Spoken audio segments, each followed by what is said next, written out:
This is very similar to having a radio and it not quite being on the station. You can hear the station, but there's what we call interference, and it's not sharp. Visually, that's what's happening when people see these ghostly, ethereal-type figures. So shape-shifting is not the movement from a dense physical body to a dense physical body.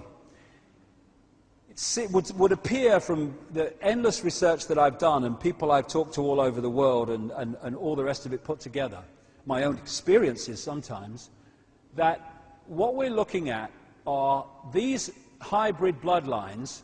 Because of the hybrid nature of the DNA, the software program, they have a vibrational sympathy with that which interbred with them.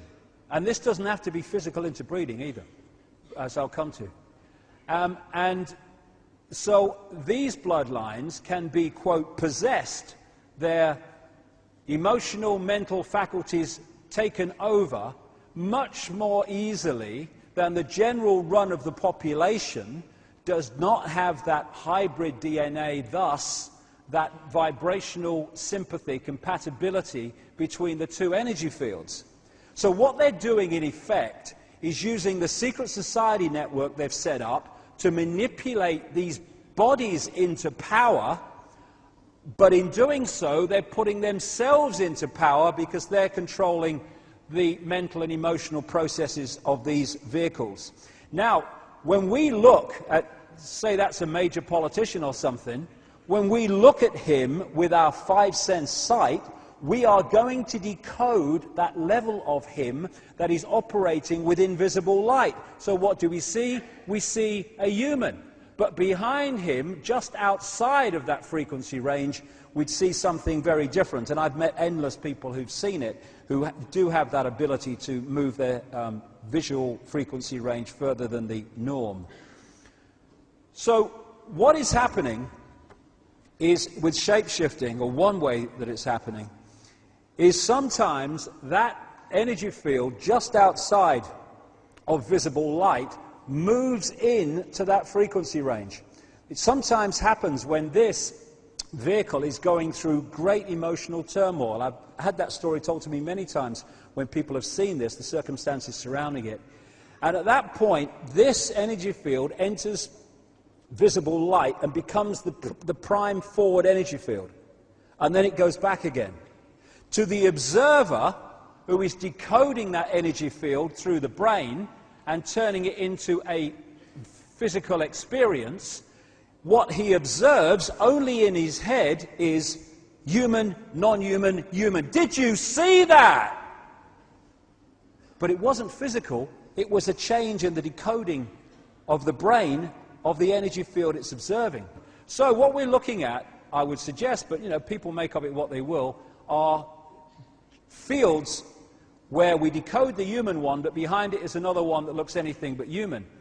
And someone sent me this picture. I don't know who it's of, but he's got very reptilian-type eyes. And a friend of mine has been working recently with someone who's been involved in a big iris scanning technological program. Not something I agree with, I say, iris scanning, but what he found, and he's into none of this stuff, what he found as these people looked very closely at 2,300 eyes, to their amazement, in his estimation, about 4% of the eyes they looked at were of reptilian type and appearance. All over the internet, people started talking about this now, and these pictures are circulating. This might be probably is just a trick of the light, but it's very symbolic of what we're looking at. That was on the front of the Fortean Times, taking the piss out of me. I thought, thank you very much, nice picture, I'll have that. Very symbolic. And it's all these other people and all that stuff. And another thing that you find is a number of therapists have sent me pictures. This is a common theme. Therapists working with satanically abused people, trying to get their minds back after all this abuse, and sexually abused people that have been in these mind control projects. And it's a very consistent theme that when these people who've been victims of this, they use a lot of drawing to try to draw out their memories. Again and again, what they draw are people with reptilian eyes. These are actually drawn by a satanically abused person, and these were sent to me with their permission by their therapist. Again, Roman Polanski, was talking from knowledge, shall I put it, when he made that film Rosemary's Baby in the 60s with Mia Farrow. And for anyone who doesn't know about that, if you can get hold of a copy, it's worth watching. Mia Farrow is pulled in unknowingly because they want her to interbreed with one of these non-human entities to give birth to a child of the bloodline. And this satanic group get hold of her and they put her under mind control and they, impregnate her and stuff.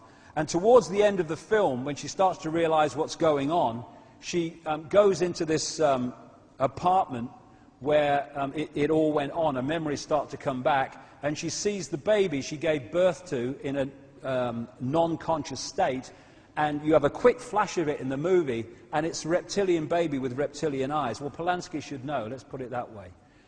All the way through history, you have this theme of possession and of fighting the snake or fighting the dragon and all the rest of it.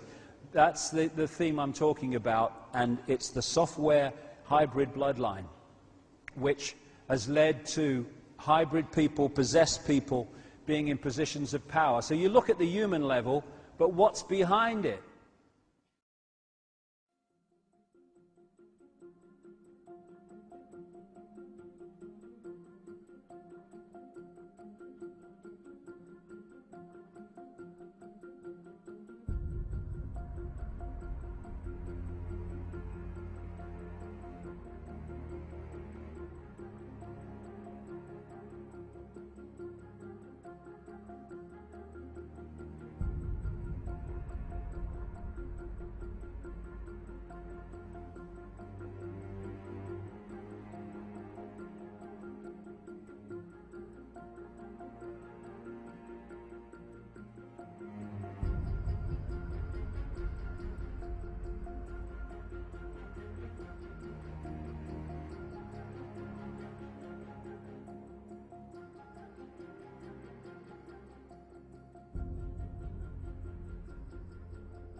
You said from reverse speaking, I've learned about the reptilians, the plight of the people in the astral world, the reptilian eating of human meat, the net, the extent of the manipulation of all structures and beliefs, the cloaking of reptiles within people, the multi-dimensional nature of all of us, the role of other allies like the Pleiadians, the incoming of Planet X, as well as the true nature of the Creator.